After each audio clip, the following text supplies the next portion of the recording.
I'm back. You're back. I don't know why I'm going backwards. We're all back. And like the Legion of Doom says, oh, what a rush. So, not trying to promote them. I do support them. I love wrestling. This is old school stuff. ProWrestlingCrate.com. Every month you get 2 t-shirts. There's different bundles. You can just get the shirts. There's autographs. There's little micro wrestling buddies and lapel pins and all the other stuff. Check them out if you want. I went out to Columbia. I keep getting Columbia, South Carolina, and Columbus, Georgia mixed up. I've been here 23 years, and I still get these areas mixed up. Columbia, South Carolina today. A little comic show called Chris's Vault. They do it every couple months. Went out there because my buddy Jason from Fate 68 Comics was going to be out there. He had a table set up, and I wanted to get out. And my other half is out with one of her girlfriends for a girls' day trip, so gave me a chance to do this. So I'm going to show you some things I picked up there.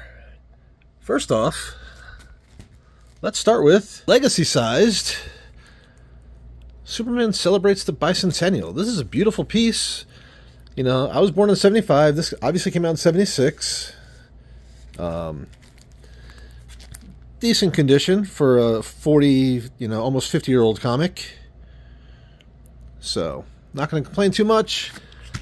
I actually couldn't find this anywhere on cover price. I use Comic Price Guide more for the maintaining what I know I have, and a little bit of the raw versus graded estimates they put up. I actually had to just do a Google search, and people have this for as low as $10, and for what they call a near mint for as much as $120. I'm not going to tell you how much I paid for it. I'm just going to sit there and say, on the back cover, it actually shows the list of presidents from Washington all the way through, was it Ford in 76? I was born then, so I don't know. Anyway, let's get back to the other things. I picked up this Superman 155. I thought that looked like Ronald Reagan's head on Namor's body. One of the other guys said Bruno Sammartino. Makes sense. I looked it up. Antonini. I apologize for ruining this. Antonino Rocca is a real wrestler. So this name is supposed to represent him, and he is a real person. This is from, I think it said 1960 something. So aside from, kind of the scrapes and screws there, beautiful looking comic. I'm a wrestling fan too, so had to get it. This is only $10. But this, I love. This is a find. Captain Action #1. Excuse me, I got a burp. I didn't know Captain Action was DC. I remember the 12-inch action figures came out, G.I. Joe and all the other stuff. This also was only $10. And again, from the 60s. Obviously wear and tear. But overall, decent condition.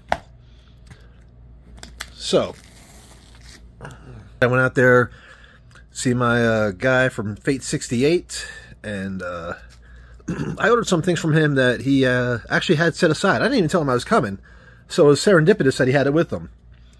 And what he did was, even though he's the comic writer, for the first time, he actually drew sketches of his characters.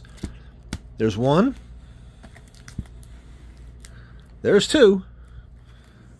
And there's 3. Now, he already signed them. When I picked them up, I said, Jason, you mind personalizing them? Bam. Bam. I do not do resells.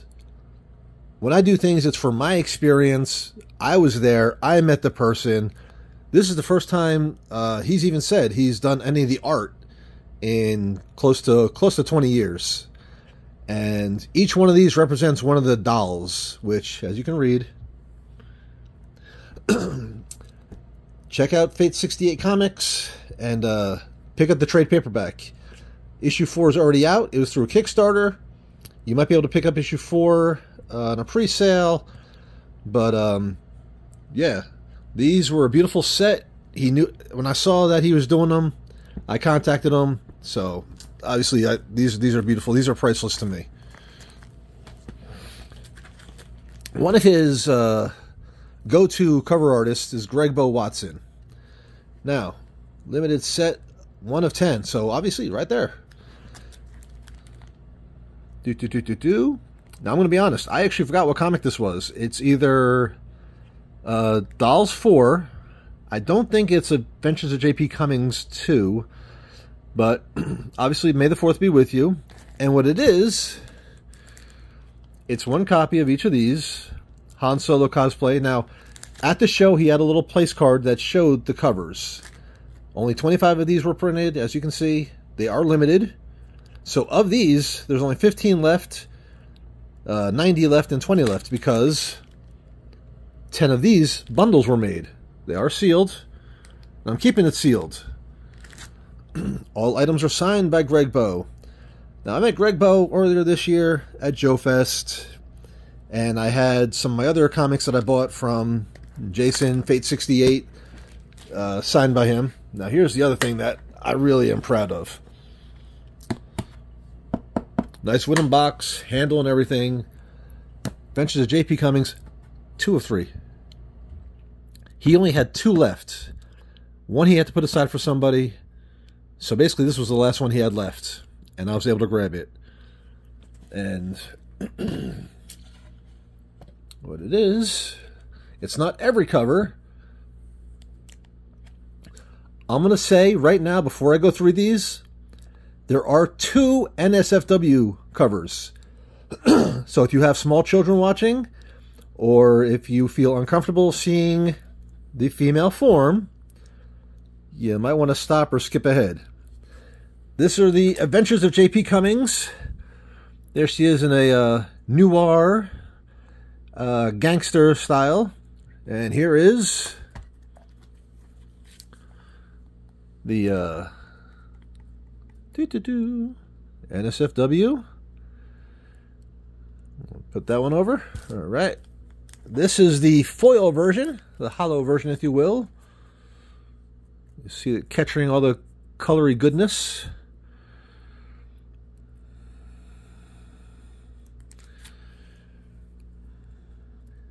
Dedicated to the person that helped some of the greatest childhood memories of my life. You truly deserve to be with the stars.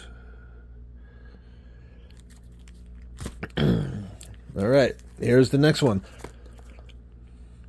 Oh, this is the NSFW. I meant to show you the other side first, but here we have it. A kind of an anime version. And as you can see, oh, I thought it said not intended. Number 1 of 2-part miniseries. So the other side, bam. There it is. You kind of got the Carmen Sandiego feel for it, kind of a Dick Tracy. This story is an amazing story. This story was optioned for Netflix. They're working on it. And it's a noir, kind of John Wick, female gangster investigator kind of story. This one is limited because her lingerie is scarlet, the red version. The other version that they had, the more common version, was black. Of course, this is homage to the old... That is not torn. It's supposed to look like that. It's supposed to look weathered. I did them back and forth, back and forth, back and forth. So here you have JP just sitting on a light post. Not really an SFW, but kind of risque, if you will. I love this cover, and there's a reason why. Let me pause and I'll show you why. So here it is, J.P. Cummings in front of an old 20 Styles car. Now, this is another NSFW, and I'll show you why. Again, if you have small children, feel uncomfortable, you might want to skip ahead. Literally, the image that's on the other side of the cover is her from the front. How many people, how many comics have ever thought about this? It's backwards. J.P. Cummings, her in front of the car, and her on the other side of the car. This is just a beautiful concept. A little promo for it. Our universe is growing. Pumpkin is out. Pumpkin 2 is coming out.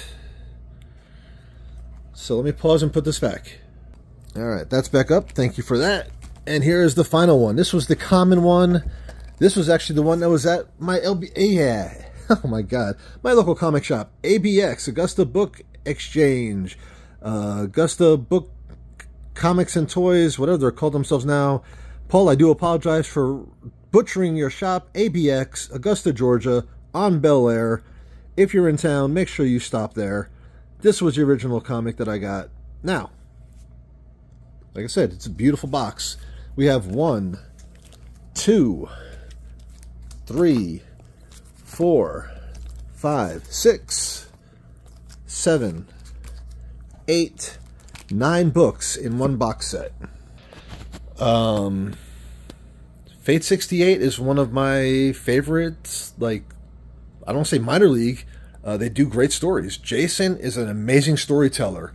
And I do want to show off one other thing I actually picked up at Joe Fest. I know I have a few followers since then, but this piece is amazing. Give me a second.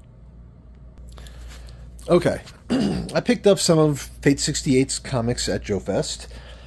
This was one of the very limited Full Metal comics.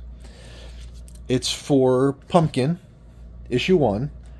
Now, when most comic companies like Comics Elite or some of those other companies do comic covers, metal ones, they just do the front. No. No. It's in a top loader, so. What Jason does is he has Greg Bow do an amazing blue background female Pinhead. So that's the stamp that's already on it. I have number 3 of 15. Jason kept number 1. Greg Bow has number 2. I have the lowest number that was available to the public. Greg Bow pulled out a silver paint pen and signed this. This is a metal front. And when I say full metal, they do front and back metal covers. There's the full body. The original one of this is orange. They have that in the trade. I don't think they did the orange in the metal. So this is extremely limited. And it's one of my favorite pieces. I didn't realize I'm almost at 13 minutes. If anybody stayed to watch this whole show, thank you very much. I appreciate your support. And I'm actually going to do a second one because I got a package in from a Kickstarter campaign I backed. So I'm going to close this out, post this, and while this one's loading, I'll be able to record the opening for the Kickstarter box that I picked up. Thank you for watching. I appreciate the support. All the begging stuff. Like, comment, subscribe, follow. Godspeed, y'all. Until next time.